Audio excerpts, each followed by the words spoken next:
What if your success wasn't the whole story? What if there's more and you're ready for it? Hi, welcome back to the Full Weight of Joy podcast. My name is Tami. I am so excited to have this episode today. I have been planning this episode for the last couple of months. It's one that's been challenging for me to record. I didn't have all the information, which just proved to me why I just needed to do this. I needed to share with you what's going on in my world and bring you along with this journey.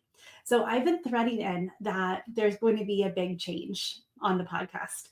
And today I want to talk to you about the change, why the change, and what it means for you and what it means for us.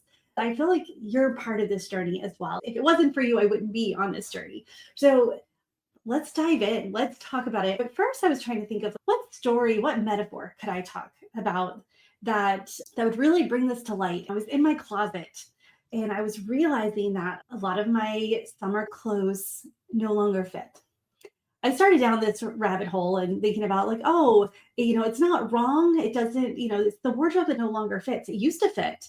But then I was like, no, because let's face it, in our older age, some of our clothes don't fit. But also, it wasn't just the size. It was the styles as well. It just didn't fit who I am now.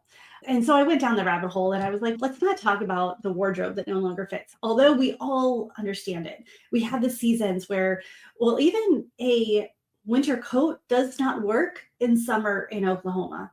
A summer bathing suit, summer shorts don't work in Idaho in the middle of winter, or actually in Oklahoma in the middle of winter for that matter as well. But it's not that it's wrong. It just doesn't fit who you are now. And that's what this rebrand is. It's a new outfit for the voice grown into. When I was diving in there, I was like, okay, what other metaphor can I talk about? My nephew is playing baseball and he was in t-ball and he had this short little bat. And I realized that now, he started when he was like 4 or 5. And so we had this tiny little adorable bat that weighed nothing. And now he's 10. He's moved from t-ball to baseball. And this is when it starts getting good. They're starting to do kid pitch. And his bat no longer works for who he is now, for his position now. He had that tiny little bat and it's too light. It's too short. Like he has to be right on top of the plate in order to hit it, which is just dangerous, especially when there's just learning kid pitch. It gave me that idea of it's not wrong. Having that little bat when he first started was what he needed. I was talking with his mom and talking about the bats that are popular now. And for 10-year-old, there's like $300 bats. And you're like, oh my gosh, but they outgrow that in a year or two. And so we were researching and trying to find a bat that was, fit him now, but wasn't outrageously priced. But again, we know that bat is not the last one he's going to have. He loves baseball. Chances of him going to play in middle school and high school, there's a good chance, which means that he's not going to keep that t-ball bat. He's also not going to keep his 10-year-old bat. And as we look at our identity, we get to think the same thing, which is way better than thinking, oh, these clothes are not going to fit me now, and I'm going to have to get a whole nother wardrobe. It's time to get a bat that fits now.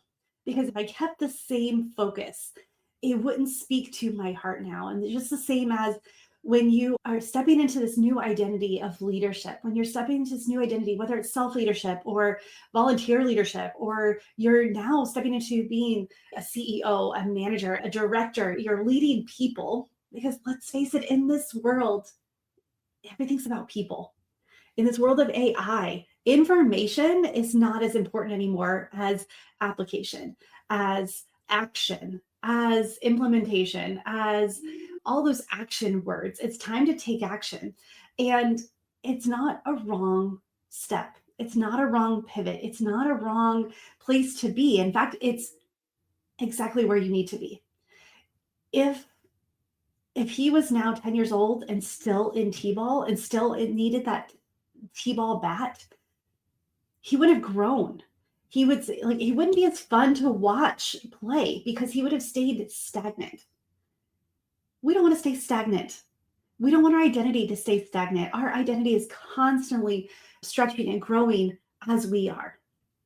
Our purpose is constantly stretching and growing as we are. Our leadership is constantly stretching and growing as we are. And it's time for the full weight of joy to step into its next pivot, its next step. And it's going to become a leader's purpose.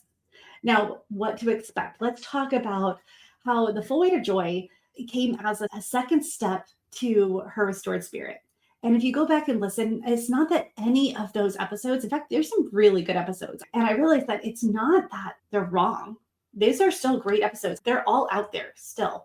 And it's not that the full weight of joy is wrong. It taught me to allow the growth, to allow the pivot, allow the stretch. And I hope that it taught you that as well.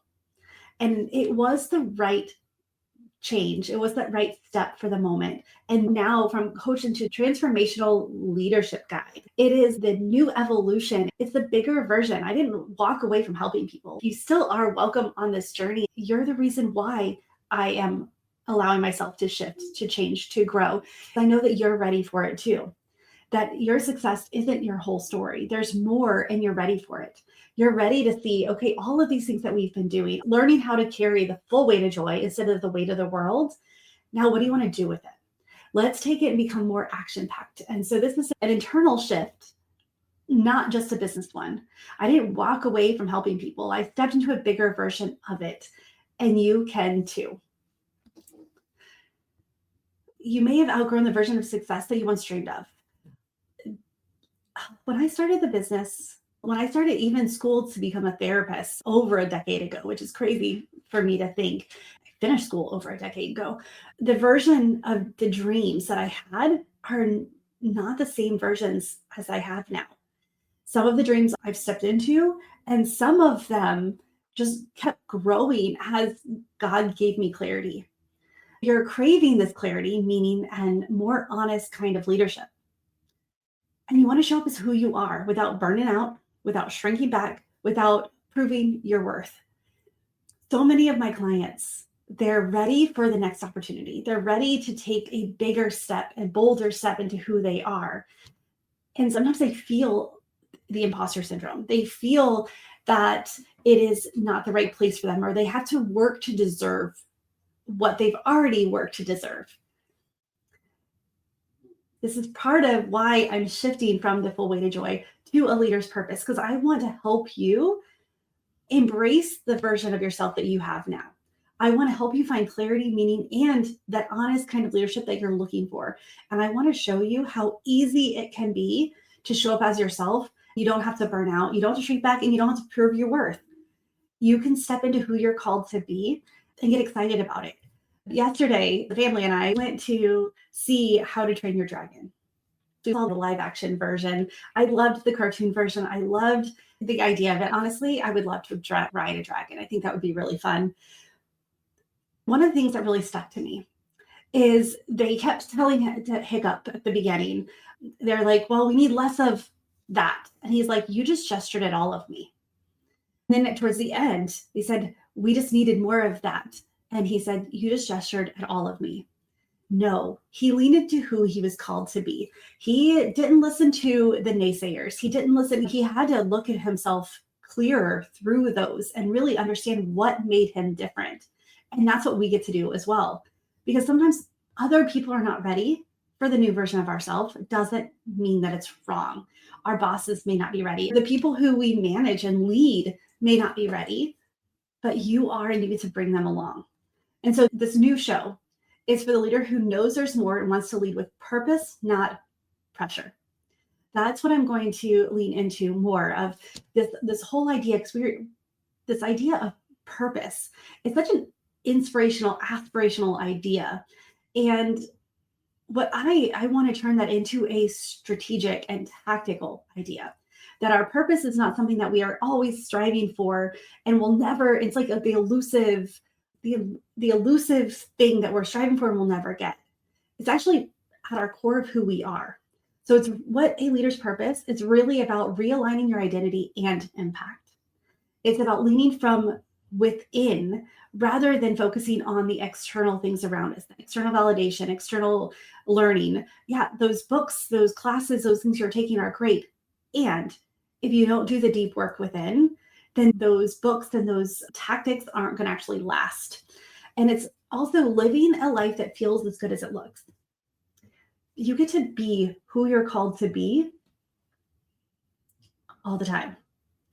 You get to be you without burning out, without chucking it all and moving to Bali. We get to have a life that we're proud of no matter what. We're going to do the same Shine framework. We're going to walk through how to see yourself, hear your calling, integrate your whole self, navigate your path, and embody your purpose in your business, your leadership, your legacy, because it's when we're one person. And those are different facets. It's like a diamond ring, those different sides that are all working together to make the beautiful shine. It's not one or the other. And so with a leader's purpose, I really want to lean into more of what does it mean for you? What does identity and impact mean for you? How do you lead from within, understanding your strengths, your weaknesses, which are typically like strengths in disguise, or it's signs of your overused strengths. There's things we can do there to show you that your weaknesses are actually not your weaknesses.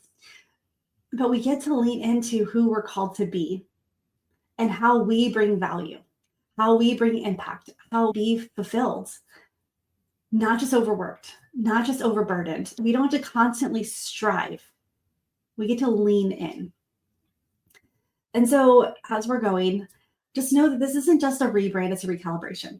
And I'm bringing you with me. So if you felt the nudge, if you've whispered to yourself, I think I'm ready for something deeper, this podcast is your space. This podcast is for you. And again, I love comments. I love questions. Like, reach out to me if you have an idea for this podcast. I have some guests coming. I have a couple that I've already recorded that I'm going to share over the next couple of months, as well as just people that I want to have on who are examples of living their purpose. And I just want to say thank you. Thank you for being a loyal listener. I know several of you who have been with me since day one. Like, I'm at over 300 episodes now. I'm getting ready to cross over 50,000 downloads, which blows my mind. I can't wait till it crosses over that and I can share that with you. But as I was looking at what's next, what's the next step, God's been placing this on my heart for probably about almost a year now. And it's about 6 months ago where he told me, he's like, okay, it's time to get serious about this. And it's just a few months ago that it all kind of materialized and I could see the picture. I could see the next step, that this next identity, this next vision, this next thing. Because honestly, I don't even know what what God has planned for it. And one of the ways that I've grown as an Enneagram 1 is, and as the improver, as the reformer, is leaning into the fact that I don't know what is completely coming next, and I'm okay with it. I don't know how to make it better, and I'm okay with it because I know that it gets there naturally. So in this journey, walk with me, come with me. Let's do this together. If you feel this nudge, if you feel the whispering to yourself, I think I'm ready for something deeper. If you want to understand how to lead from within, how to realign your identity and your impact, and how to feel fulfilled in your life, not just in your business, not just in your personal. And let's be honest, a lot of times if we're not feeling fulfilled in all areas of our life, we lean into our strengths. We lean into what's easy, but that doesn't fulfill us either.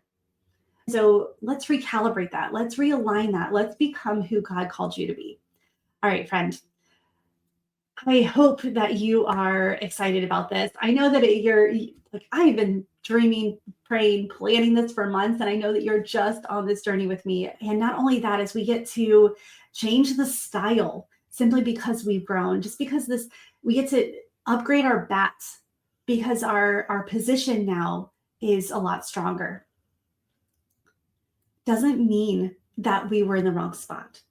It means we did the work and we're ready for what's next. We did the things that God's called us to, and he's putting us back in the fire and he's refining us to our next step. I just want to say thank you so much for joining us. I can't wait. Next week is our first official episode of A Leader's Purpose, and I can't wait to see you there. Choose joy till joy feeds you. Bye for now.